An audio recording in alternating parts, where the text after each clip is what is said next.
Hello. Oh my goodness, I'm so excited about this video because we are going to spend the entire time talking about our book boyfriends. And oh my goodness, yes, book boyfriends. Some of them are newer.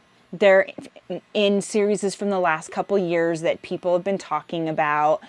And then I have a couple that I have read like, gosh, 10, 12 years ago. And still to this day, they're on my list. They have so far been unbeatable. I would really, really appreciate it if you guys are watching this video to please hit that subscribe button, like, comment, share my videos. I would really appreciate it.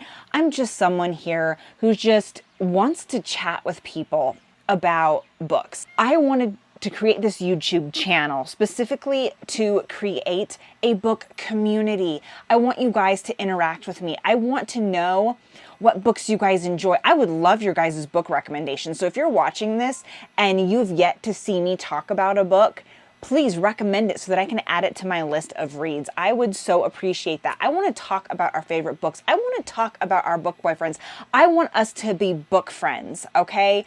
I'm looking for book friends, and I'm looking for people to just chat books with because books are a huge part of my life.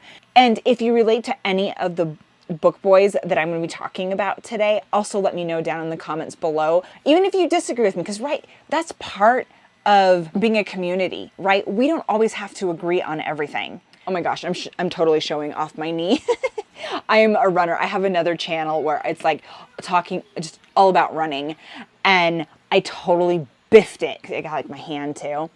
I was running on the sidewalk next to busy traffic, fell right onto my front, and then I rolled over onto my back. Like, oh my God, right? Like I can't, it was so embarrassing, but it doesn't end there. Okay. It doesn't end there. I got up, started running, and I had to have ran for about a half a mile before I realized my back and my butt felt weird. Okay, like cold. I like put my hand back there and it came out soaking wet. Okay, the water bag that I had on my back, it had popped open and I was leaking water everywhere. Okay, it went down my butt, between my legs. I literally had to run 2 miles looking like I wet myself. And I know, I'm sorry, it has nothing to do with books, but I had to share that because it was an embarrassing moment in my life, and someday I'm going to look back on it and laugh. Actually, no, I'm doing that already. I'm already laughing at myself because you know what? I'm an older runner and I can do that. Okay, I can do that. I have lived enough life. I have lived enough stories. I've lived enough experiences to know that things like that, you know what? That's nothing to be worried about. You laugh at that, okay? Things like that are funny. Anyways, let's get into just talking about it, okay? Because I'm going to give you guys my top 10 book boyfriends. I thought long and hard about this because I've read so many books. But coming in at book boyfriend number 10, we've got Kai Azyr from the Powerless series. And I just finished Fearless not too long ago. So that's why I grabbed this one. This is the newest and last book of the trilogy.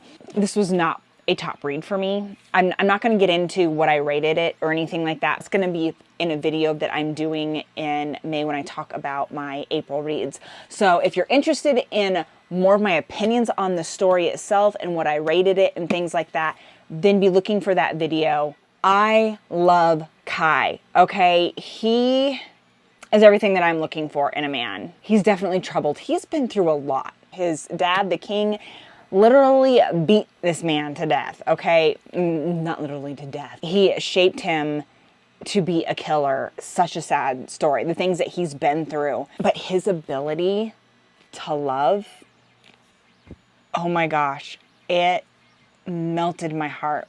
The things that he felt. He loved her so much, and yet at the same time he didn't feel good enough for her. He was always saying things like, monsters don't get the girl, girls don't pick the beast. Oh, the things that he would say. I've been up for hours pacing in the darkness and hoping she will stride in to brighten it. Oh, Kai. I am grief.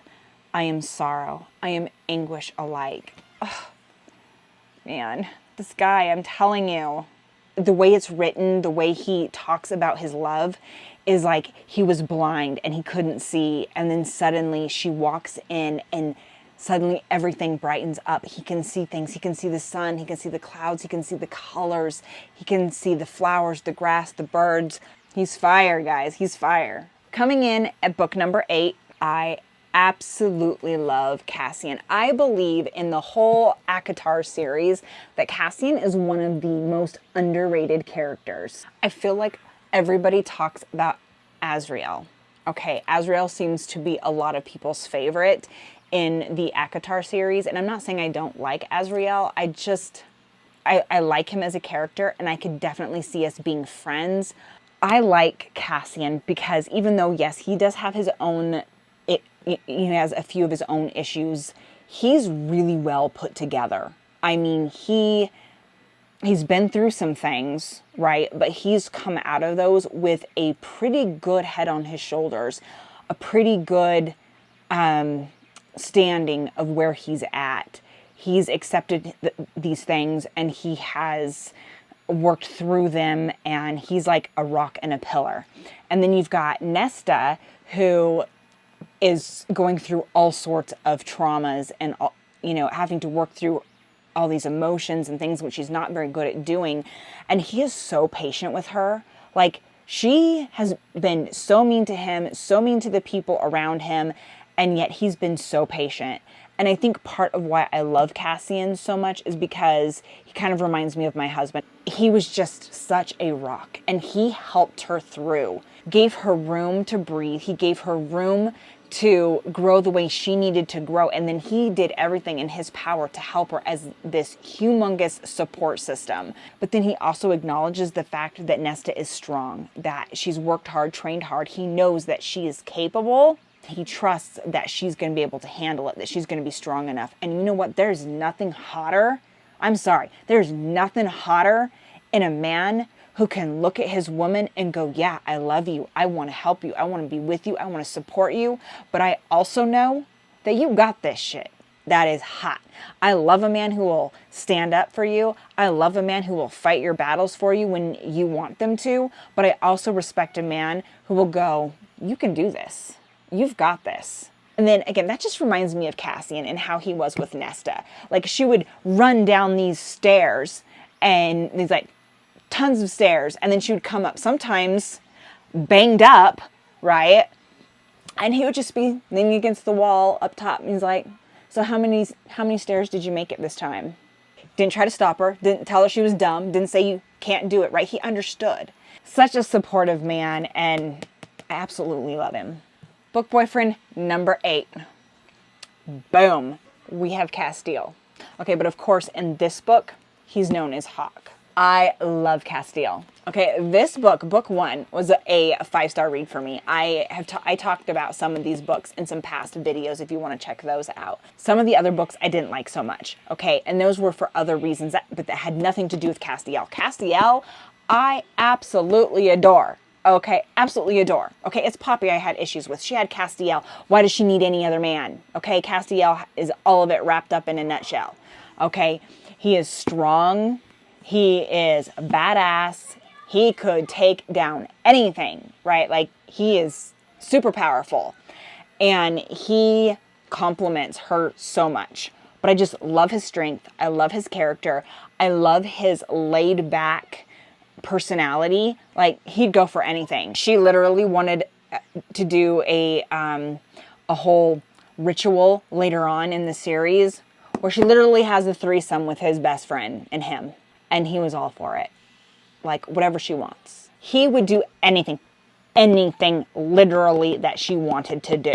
At one point she gets taken and he goes ballistic. He loses it. And then eventually when he finds her, a bunch of events happen that caused him to go crazy. You know what? Like, he literally lives and breathes for her. Castiel understands how she feels so well. It's like she doesn't even have to explain to him what she's feeling. He just knows. Like, he's a part of her soul. And, oh man, I just love him. And you know what? He can love me. Yes. Yes. Come in. Coming in at book boyfriend number 7 is Zav. Okay, I'm not going to say his full name.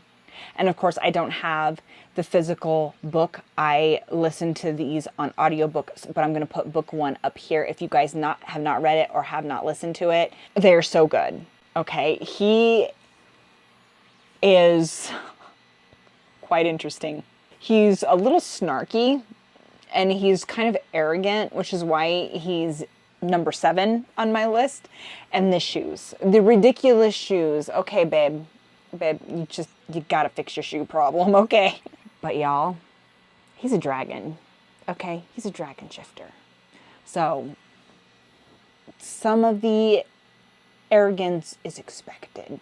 I love him because he's tough, he's quirky, he's got a great sense of humor. He knows how to give just as much as he takes. When he first comes to the world, humans are just these weak, useless creatures that aren't even worth a speck of dust under his shoe. It's like he's learning how to be human, even though he can transform into a human. I just love him for his curiosity and his loyalty, and he's not afraid to learn new things, but he's also very tough and very capable. You know what? He's going to take care of you. All right, book boyfriend number 6. Yep, Xaden. Yep. Some of you are going, what? Why is he all the way down at number 6? And honestly, he's number 6 because as much as I love him, he's hot, he is strong, he's independent, he wields shadows, for crying out loud. Kind of reminds me of Cassian in a way, in the sense that he realizes your strengths and that you can take care of yourself and you can do things, and he doesn't need to be there all the time to support you. The only thing about Xaden that bothers me a little bit is his self-sacrificing for his love sort of scenario. Honestly, I don't want a guy to die for me. Okay, I don't want a guy to die for me. I want a guy to live for me. I don't want to give stuff away, but some of the things that he does, just like, what? You did not have to do that. Like, he could have trusted that things were going to be okay. He could have just retreated and got some other people together and created some more diversions to keep things. There's tons of things that he could have done, but instead, it's all about sacrifice. I gotta sacrifice for her. I gotta sacrifice for her. I want a guy who's gonna do everything in his power to help me, to protect me in a way that's going to keep him around, not just, I die. He is so romantic. The things that he has said, you are the air I breathe. I'm jealous of the sheets that get to touch you every night. I do have a video where a whole vlog where I give my impressions of reading all 3 books that are out right now. I have a spoiler edition and a non-spoiler edition, so if you guys are interested in that, you should go check them out on my channel. Everything about this man is just, it is like melt your heart. Like, he's a poet. Okay, he is a poet. He knows how to speak to a woman. He knows how to use his words to just make you melt. Okay, and he knows how to touch, and he knows how to rock a woman's world. And you know what? I don't care how old you are. We never want our worlds to stop rocking. Okay. Just stop wanting to die. Book boyfriend number 5. Rowan from the Throne of Glass series. And I specifically picked up this book. This is book number 3 in the Throne of Glass series. This is where you get introduced to Rowan. I find it interesting how the two of them meet up. He hates her, smacks her head into a wall. Like, don't you ever talk to me like that again. Like, literally at one point he puts her through a trial that has her wetting herself. Now, eventually he learns why she is the way that she is, and he feels for her, and they get a kinship, and they become really good friends, and they become each other's support system, and then that just leads into more. He's exactly like what Xaden is in a way, right? Just very romantic, very, like, he knows how to speak the words, right? You are my soul, right? without the having to die scenario. There was some time there where he was trying to distance himself a little bit because he'd already lost someone that he loves, and he didn't want to go through that again because it nearly killed him. He's worried that loving her is going to be like a weakness and that he's not going to be able to fight and that he's going to lose her. And, you know, he battles through all of these things, but it never stops him from loving her. It never stops him from being right there for her. Like, whatever she's doing, you got it. Like, I love you. You do you, boo. And I'm going to be here warming your bed for you. But then he's there and he shows up and she's so broken. And he doesn't push her. He doesn't push her. He doesn't shove her. He doesn't make her feel bad for being the way she is. He's just a silent support. And that's what I love about Rowan. Everything she wants to do, he's here for it. He felt his magic and his warrior's instincts honing into a lethal combination the longer he stared, howling to rip apart the people who had done this with his bare hands. Then he just left, hardly making it out of the baths before he shifted and soared into the night. Rowan didn't let me get out of bed that day. He brought trays of food, going so far as to make sure she consumed every last drop of beef stew, half a loaf of crusty bread, a bowl of the first spring berries, and a mug of ginger tea. He hardly needed to offer any encouragement to eat. She was starving, but if she didn't know better, she'd say he was fussing. I could read these books over and over again a million times just to be with Rowan. Whew, I've been talking a lot and I'm getting hot. It's been a hot day. Now we're on to book boyfriend number 4, is Rhysand. I loved him from the moment I first saw him in book 1. Like, he didn't have a huge role.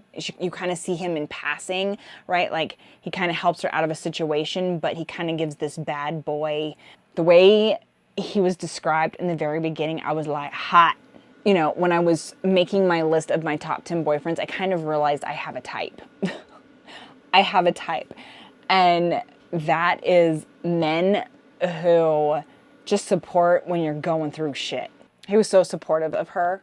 Even though he realized that she was his soulmate, he was going to leave her alone. He was going to let her live her life. He was going to let her marry another man. He was just going to stand off to the side and just be miserable, you know, not getting to have the woman that is the other half of his soul. It wasn't until her anguish and her desperation and her need to get away, those emotions were so strong inside of her that he could feel them across the kingdom. And he immediately came and he stole her away, right? Like, he played the bad guy for her because that's what she needed. He became what she needed, even if that meant that she wouldn't love him. He refused to let her just bury her head in the sand and not be aware of the things going on around her. He let her know the truth. When he made plans for war, plans with his people, with his friends, his close-knit group, she was a part of that. He was like, hey, I want to do this. What do you think? Right? He never left her out. He never trapped her. That wasn't Rhysand. He was very much, he paid attention. He looked at her like soul deep and he understood her. I just loved that about him. I loved how strong he is, but also at the same time, so supportive. He wanted her to have everything that she wanted. He let her come to him. But at the same time, he did fight for her. I mean, I think some people don't think that he fought for her because of how he stood back. But that is, believe it or not, that is in a way, that is fighting, right? It's not like he gave up and just went to other women, things like that, right? No, he committed his love to her and his being to her and his everything to her. But he wasn't going to make her be with him, right? That's not what he wanted for her.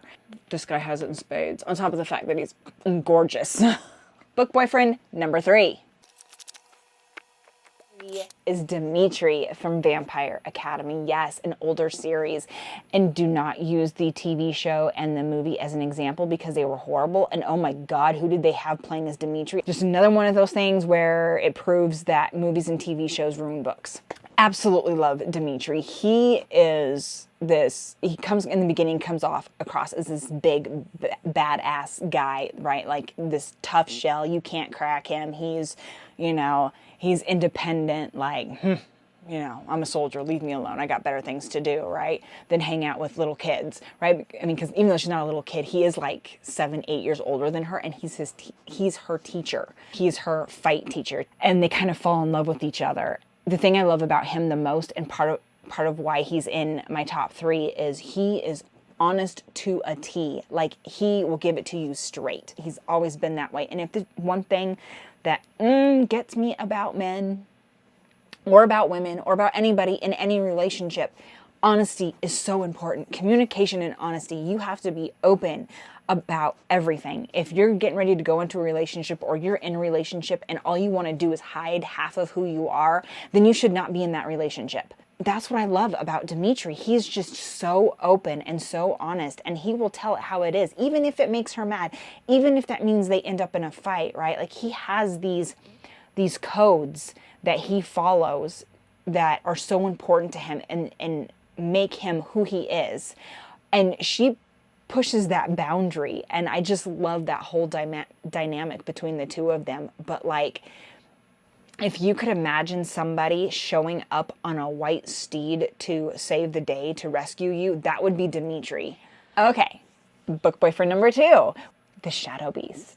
He comes across as mean, grumpy, like throw you over your shoulder, throw you in jail. Like, it's interesting because he doesn't fit quite a few of my types, but yet in a way he does. Okay, he's like hot bad boy, like, you know, don't mess with him. Like, the first time she accidentally touched him, he zapped her, like electrocuted her, basically. But you know what? Later on, you kind of learn his story, and you find out why he is the way he is, and it just breaks your heart for him. You get him. But again, he's strong, but he also knows you can handle yourself. You're strong. You got these powers.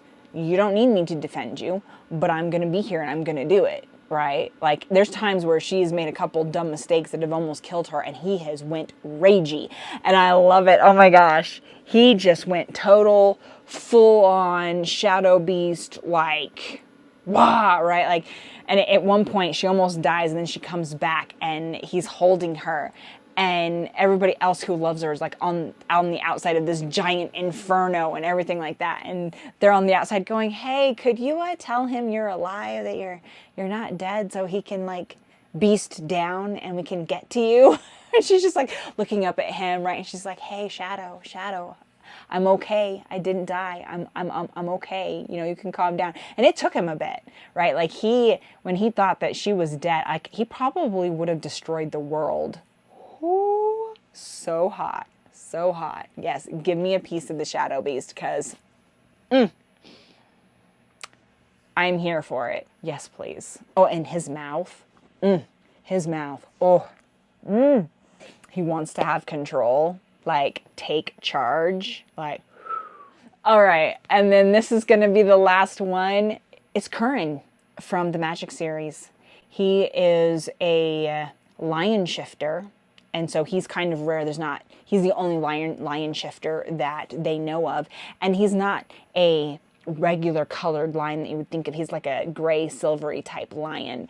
And he is the leader of all shifters. And he is freaking hot. He's like, okay, he's a little bit different than most of the guys that I have talked about in other books. Okay, he's a little bit more possessive, and he's a little bit more take charge. He still lets her do her things. Like, she has her own business and she solves crimes, and he lets her do all of that stuff, and he helps her when he can. But he's more vocal about her trying to get herself killed, because it seems like in every book, and there's a lot of books in the Magic series, it seems like she ends up somehow in the shifter mansion, half dead or mostly dead, and him and the shifter doctor are having to bring her back from the brink of death. Okay, and at one point he had to save her, and because she was being self-sacrificing, and he saved her, but he like literally burnt all the skin off his body, and he had to be stuck in a tub to regrow all of his skin just to save her. And there's this one point where somebody uses her to try to make Curran jealous, and oh my God, did that backfire. He they're like, you know, and this idiot thought that they would be safe because they're in a public setting and there's people everywhere in the restaurants. Oh no. Oh no. The minute he walked in and Curran saw him with his woman, right, even though they weren't officially a couple yet, they hadn't even slept together, okay, Curran went like mean man, right? So then the main character girl, Kate Daniels, she has to grab the guy that she realized set her up because, you know, he wanted some revenge against Curran, I guess. And she had to go save his ass. And then she ends up in her apartment where Curran like jumps up because he literally chased them through a busy city and busy streets in his lion form. Okay, he did not do a car. He just like shredded his clothes like, I'm coming at you, right? Chasing her down. And then he like rips off the sliding glass door to her apartment, which she's a couple stories up. And he just jumps up there and just starts shredding things, right? And he's coming in all like, naked badass man, right? You know, she thinks she has to defend herself and he's just like, you're mine, and you know, blah blah blah. And so they go fisticuffs, right? Or at least trying. He's a lion shifter and he's really strong and he is pure muscle in every single part of his body, okay? Pure muscle. And so she's trying to fight him, but it's, you know, and then it ends up with a different type of fighting. And it's hot and it's steamy and their entire apartment gets destroyed. And later, he literally tells her that he built his entire kingdom. The reason why he became the leader of all shifters, why he worked so hard and did so many fights, was because when he found the woman of his dreams, when he found his soulmate, he wanted to be able to protect her behind the entire shifter world, right? Out of every shifter, they would have to protect her because she's their queen. And that is the sole purpose. And so then he looked at her because she didn't want to be a part of it. Even though they were dating, she wanted to keep her independence and she didn't want to be a part of being the queen of shifter. She didn't want that responsibility. He was like, I built this kingdom. I built this world for you, to protect you, to keep you safe, to keep our children safe. And she's just like, I got a lot of damage and my daddy is all powerful and can't be stopped. You can't save me.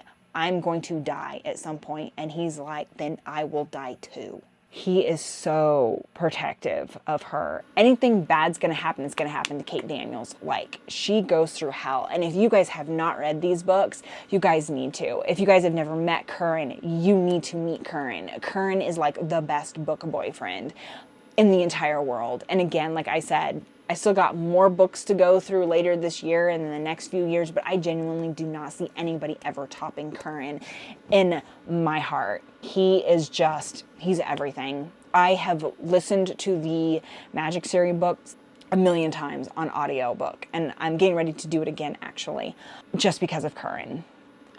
The scenes between them, oh man. There's so much more to the Kate Daniels series than just Curran, but Curran is my #1 book boyfriend. Again, the things that he goes through for her and with her, and she puts him through so much stress. Like, I even think at one point he's like, I wake up in the morning looking for gray hairs because you stress me out so much. Like, he's always so worried about her because she's always getting herself into danger. So anyways, I have talked forever.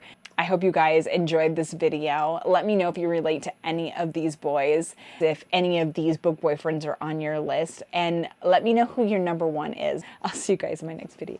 Bye.